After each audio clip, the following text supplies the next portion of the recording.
Chapter 48. Final chapter. The chase space becomes a place. Odin's lawyers were good.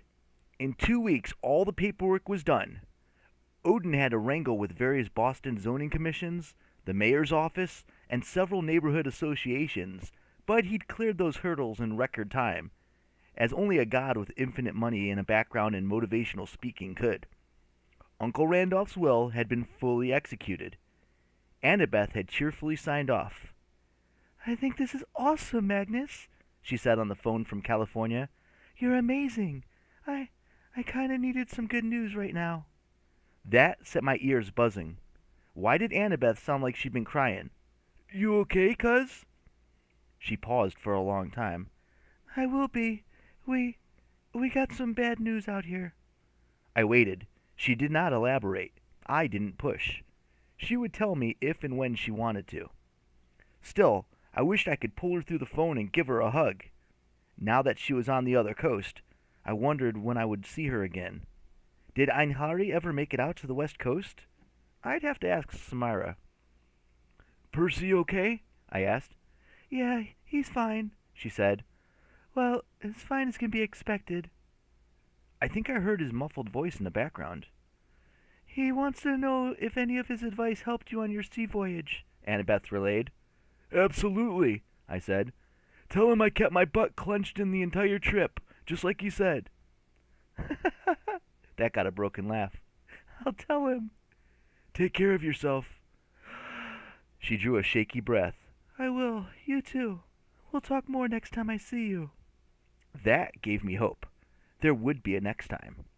Whatever was going on in my cousin's life, whatever bad news she was dealing with, at least my friends and I had won her and Percy a reprieve from Ragnarok. I hoped they would have a chance at happiness.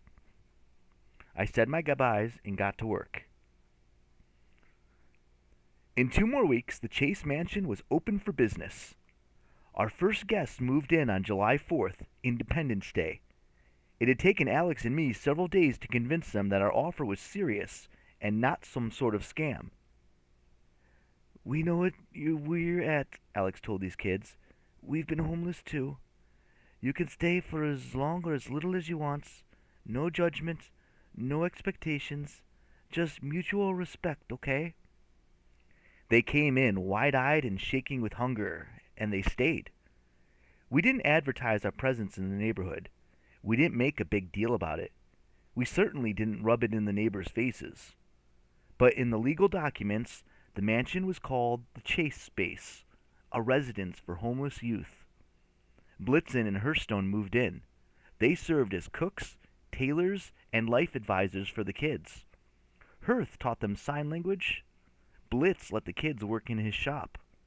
Blitzen's Best, which was right down the street and had reopened just in time for the high shopping season. Alex and I went back to 4th Street Valhalla and the mansion, helping out, recruiting new kids. Some stayed a long time. Some didn't. Some only wanted a sandwich or pocket money or a bed for the night. They disappeared the next morning. That was okay. No judgment. Occasionally, I'd pass one of the bedrooms and find Alex with her arm around some new kid who was crying his or her eyes out for the first time in years. Alex just being there listening, understanding. She'd look up and then motion with her head for me to keep moving, like, "Give me some space, Chase." That first day we were open, the 4th of July, we had a party for our guests on the roof deck. Blitzen and Hurstone grilled hamburgers and hot dogs. The kids hung out with us, watching the fireworks explode over the hatch shell on the esplanade, lights crackling through the low clouds and washing the Back Bay brownstones in red and blue.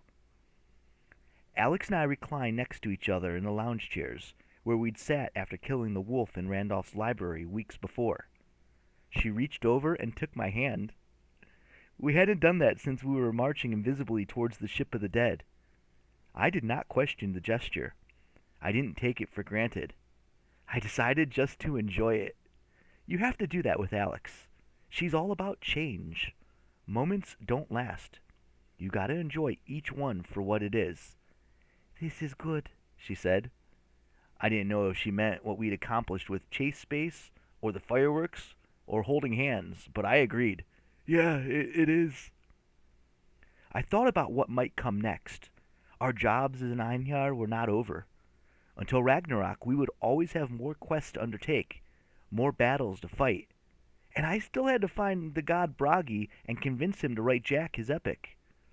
Also, I'd learned enough about Othala to know that your inheritance never leaves you alone.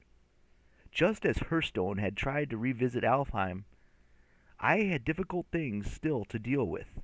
Chief among them, the dark road to Helheim, the voices of my dead relatives, my mom calling to me.